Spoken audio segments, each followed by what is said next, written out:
जय जय स्वामी समर्थ। આપણે અક્કલકોટના સ્વામી સ્વામી સમર્થ અને તેમનો શિષ્ય પરિવાર એ વિશે પ્રવચન શૃંખલામાં શ્રવણ કરી રહ્યા છે। તો એ અંતર્ગત શ્રી રામાનંદ બીડકર મહારાજ જેઓ અક્કલકોટ સ્વામીના શિષ્ય હતા, એમના જીવનના વિવિધ પાસાઓને આપણે શ્રવણ કરી રહ્યા છે। આ પ્રવચનમાં શ્રી રામાનંદ બીડકર મહારાજ નો ગૃહસ્થાશ્રમ પૂર્વાર્ધ અને ઈશ્વર કૃપાથી તેમના ઉપર લક્ષ્મીનો વરદ હસ્ત એ વિશે આ પ્રવચનમાં શ્રવણ કરીશું।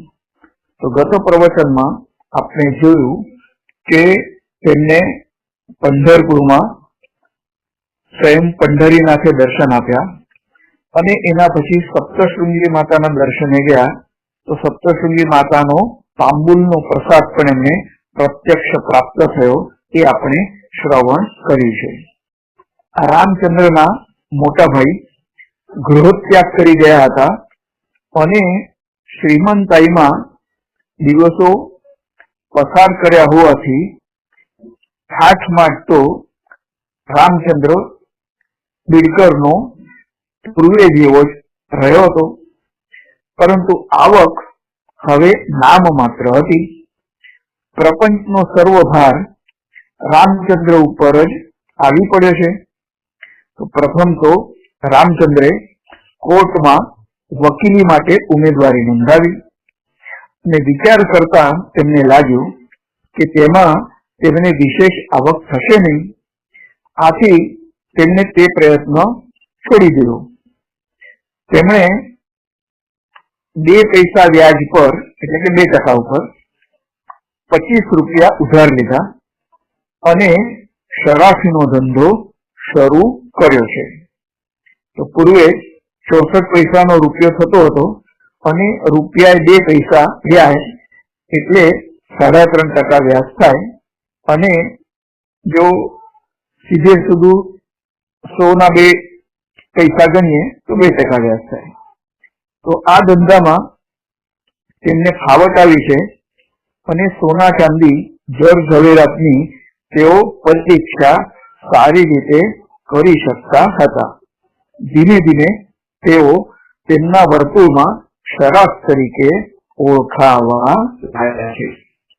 તો શરાફીના ધંધામાં રામચંદ્રને મૂડીનો અભાવ જણાવવા લાગ્યો, આથી તેમણે શરાફીનો ધંધો બંધ કરી સુગંધી દ્રવ્યોનો ધંધો શીખવા નિર્ધાર કર્યો છે। તો જે અત્તર, કસ્તુરી, ચંદન ઇત્યાદિ, તો આ ધંધાને સમજવા માટે તેમણે સુગંધી દ્રવ્યોની દુકાનમાં નોકરી શરૂ કરી।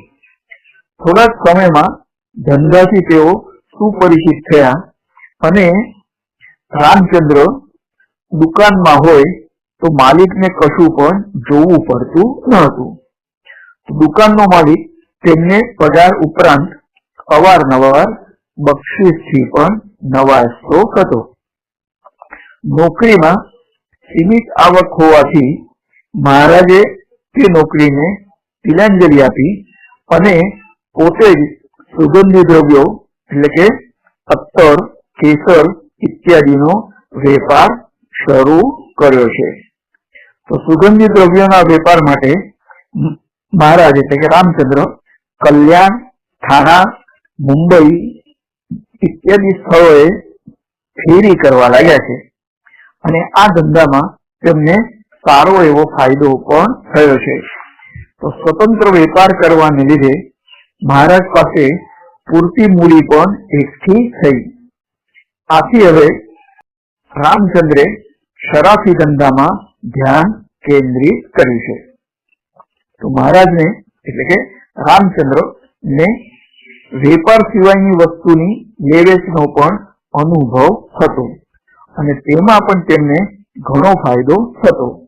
આમ પ્રયત્નપૂર્વક ઉદ્યોગ કરતા લક્ષ્મી પોતાની મેળે ઘેર આવે છે। જ્ઞાનેશ્વરીની એ ઉક્તિને પુષ્ટિ આપણને મળે છે. ઉદ્યોગ કરીએ તો આપણને લક્ષ્મી પ્રાપ્ત થાય છે. મહારાજ પૂનામાં ધંધા નિમિત્તે ફરતા હતા અને એક જૂના વાડામાં તાંબા પિત્તળના જૂના વાસણોની હરાજી ચાલતી હતી. વાસણો ઘણા પ્રાચીન અને નકશીકામ વાળા હોવાથી કિંમત વધુ હતી. તો મહારાજે એક લોટ 150 રૂપિયામાં ખરીદ્યો અને તેમાં 30 વાસણો હતા. તો ઘેર આવીને મહારાજ એટલે કે રામચંદ્રે તે વાસણો માળિયા ઉપર ચઢાવવા ગયા છે અને તેમાંથી એક લાંબી દીવી એટલે કે દીપસ્તંભ જમીન પર પડી, પરંતુ તે તૂટી નહીં, ફક્ત વાંકી થઈ. આથી મહારાજને શંકા ગઈ કે તે સોનાની તો નથી ને. આથી તેમણે કસોટીના પથ્થરથી તેની પરીક્ષા કરી તો તે નક્કર સોનાની જણાય છે. તો મહારાજે તે દીવીને બારીકાઈથી જોતા તેના દાંડીમાં અનેક ઝવેરાત અને રત્નો પણ હતા. તો તેને વેચીને રામચંદ્રને ઘણા બધા પૈસા મળ્યા છે અને શરાફી બજારમાં રામચંદ્ર ની કોઈ પણ દુકાન ન હતી. તેમ છતાં રામચંદ્રની ગણતરી મોટા શરાફ તરીકે શહેરમાં થવા લાગી છે અને હીરા મોતી મોટા પાયે લે વેચ તેમની સલાહ સિવાય કોઈ કરતું ન હતું. તો રામચંદ્રને ઈશ્વર પ્રતિ અપાર શ્રદ્ધા હતી અને તેઓ હનુમાનના સંનિષ્ઠ ઉપાસક હોઈ હનુમાન કવચના 11 આવર્તન કર્યા વગર અન્ન ગ્રહણ કરતા નહીં. હનુમાન જયંતિનો ઉત્સવ તેઓ મોટા પાયે ઉજવતા અને તેમના ઘેર પણ કુલ ધર્મ કુળાચારની ઘણી બધી વિધિ રહેતી. તો શરદ પૂર્ણિમા પણ ઉત્સાહપૂર્વક ઉજવતા. તે ઉત્સવ દરમિયાન સ્નેહી સગાવાલા મિત્ર વર્ગ અને ધંધાર્થી સહયોગીઓ અતિથિ અભ્યાગતને સર્વ પ્રકારે સંતુષ્ટ કરતા. તો આ ગુણને લીધે તેમની માતા તેમના પર હંમેશા ખુશ રહેતી. તેઓ ઉત્તમ માતૃભક્ત પણ હતા. તેઓ માતાના વચનનું કદી પણ ઉલ્લંઘન કરતા નહીં. એક વખત તેમની માતા બીમાર પડી તો મહારાજે પોતાનો વેપાર ધંધો બાજુ પર રાખી માતાની અંતઃકરણ પૂર્વક સેવા કરી છે. રામચંદ્ર ની માતા કર્તવ્યદક્ષ અને ચતુર ગૃહિણી હતી. મહારાજની ગેરહાજરીમાં તેઓ ઘરનો કારભાર વ્યવસ્થિત રીતે ચલાવતા હતા. તો મહારાજના મોટા ભાઈએ બૈરાગી બની ગૃહત્યાગ કર્યો અને એકલા જ તીર્થયાત્રા કરવા માટે નીકળી પડ્યા છે. ઘણા વર્ષો સુધી તેઓ વડોદરામાં રહ્યા હતા અને ત્યાં તેમણે એક હનુમાનનું મંદિર પણ બંધાવ્યું હતું. તો મહારાજે તેમની શોધ કરી તેમને ઘેર લઈ આવ્યા છે, પરંતુ ફરી પાછા તેઓ ગૃહત્યાગ કરી ત્યાં જતા રહ્યા અને કદી પણ પાછા ન આવ્યા. માતા પિતાની સેવા કરવાથી અંતઃકરણ પૂર્વક ના મળેલા આશીર્વાદ એક ધગધગતું ખડગ છે અને તે હંમેશા માતૃપિતૃ સેવકનું રક્ષણ કરતું હોય છે અને હંમેશા તેના ગળામાં વિજયમાળા પહેરાવે છે. તો આવો અભિપ્રાય મહારાજ એટલે કે રામચંદ્ર વારંવાર ભક્તો આગળ પ્રદર્શિત કરતા હતા. ફક્ત માતા પિતાની સેવાને લીધે જ કુંડલીએ બ્રહ્માંડ નાયકના દર્શન કર્યા અને ભક્તોને માટે તેમને વૈકુંઠથી ભૂમિ પર લાવી મૂક્યા, એમ રામચંદ્ર બિડકર મહારાજ વારંવાર કહેતા હતા. રામચંદ્રના લગ્ન તેમના 21મે વર્ષે રંગુબાઈ સાથે થયા હતા અને રંગુબાઈના પિતા રામજી અપ્પા પાટીલ એ નગર એટલે કે અહમદનગર નજીક આવેલા ગામ દેવીનું કેડગાંવ ગામના નિવાસી હતા. તો તેમની માતાજીની સલાહથી રામચંદ્રે શ્રીમંત કન્યાને બદલે મધ્યમ ઘરની કન્યા પત્ની તરીકે સ્વીકારી હતી.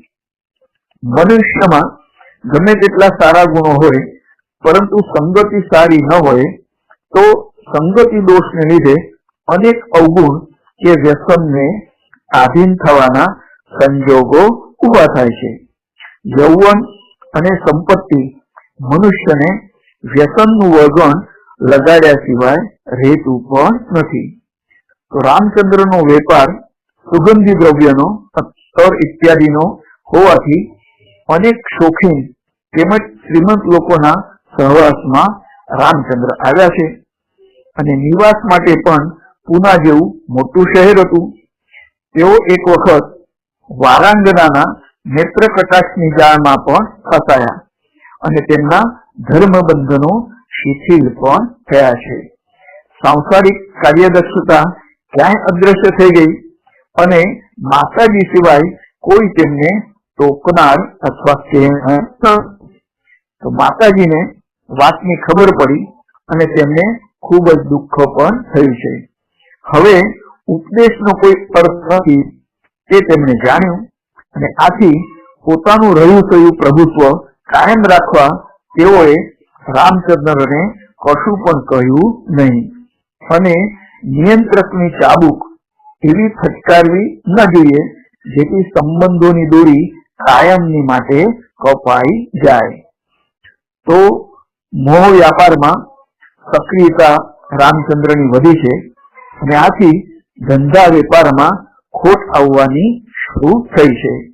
આર્થિક સ્થિતિ દયનીય થઈ અને મહારાજ પ્રત્યે આદરથી જોનારને પણ નીચું મોઢું કરવાનો વારો આવે એવું રામચંદ્રનું વર્તન હતું. સ્વજનોની ઉપેક્ષાથી અકળાઈને પૈસા કેવી રીતે કમાવવા તે તરફ તેમનું ધ્યાન કેન્દ્રિત થયું છે. અને એક દિવસ વેપાર નિમિત્તે તેમને બહારગામ જવાનું હતું અને તેમણે માતાજીના ચરણો પર માથું મૂકી રજા માંગી છે. માતાએ તેમને કહ્યું કે આપણા આરાધ્ય દેવ હનુમાનજી છે, તેમનું દર્શન કર્યા વગર અન્ન ગ્રહણ ન કરીશ. અને મહારાજે આ માતાની આજ્ઞાનું શિરસાવંદ્ય કરીને પ્રયાણ કર્યું છે. તો રામચંદ્ર બિડકર અને માતાની આજ્ઞા લઈને તેઓ બહાર પડ્યા છે અને વડોદરામાં તેમનું આગમન થયું છે. તો વડોદરામાં રામચંદ્ર બિડકર મહારાજનું આગમન. રામચંદ્ર ઊંચી જાતના અત્તરો અને સુગંધી દ્રવ્યો લઈ ગુજરાતના વડોદરા શહેરમાં આવ્યા છે. વડોદરામાં તેઓ ગાયકવાડના સરદાર જે મૈરાળ હતા તો તેમના ગણપતિ મંદિરમાં વાડી વિસ્તારમાં ઉતર્યા છે અને મુકામ કરે છે. વડોદરાના રાજા સાથે મુલાકાત યોજાય તે માટે તેમણે એક સરસ યુક્તિ શોધી કાઢી. તેઓએ આખા વડોદરા શહેરની પાલકની ભાજી ખરીદી લીધી અને તેને ન વેચતા ગાયોને ખવડાવવા લાગ્યા છે. તો આવો જ ક્રમ તેમણે 2-3 દિવસ સુધી ચલાવ્યો છે. આથી વડોદરામાં સર્વત્ર એક જ જિજ્ઞાસા થઈ કે એવો તે કયો દાનવીર છે કે જે માનવ સમાજની ભાજી ખરીદી લઈને પશુઓ એટલે કે ગાયને કરુણા દર્શાવીને ખવડાવી રહ્યો છે.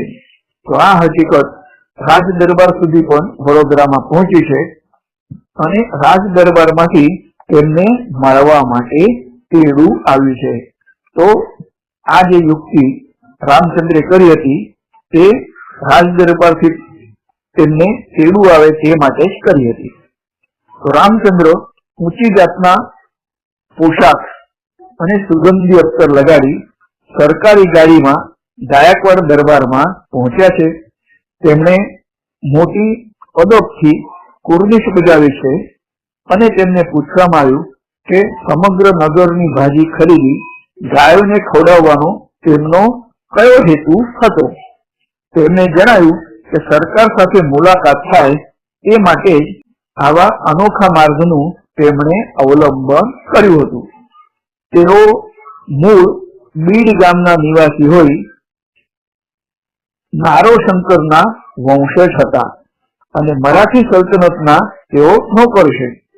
તો ગાયકવાડ તેમની રજૂઆત સાંભળી ખુશ થયા અને તેમના માટે પ્રસ્તાવ મૂક્યો કે જો તેમની ઈચ્છા હોય તો નિરખદાર કચેરીના મુખ્ય અધિકારી તરીકે મહિને 200 રૂપિયાના પગારથી નિમણૂક કરી શકાશે।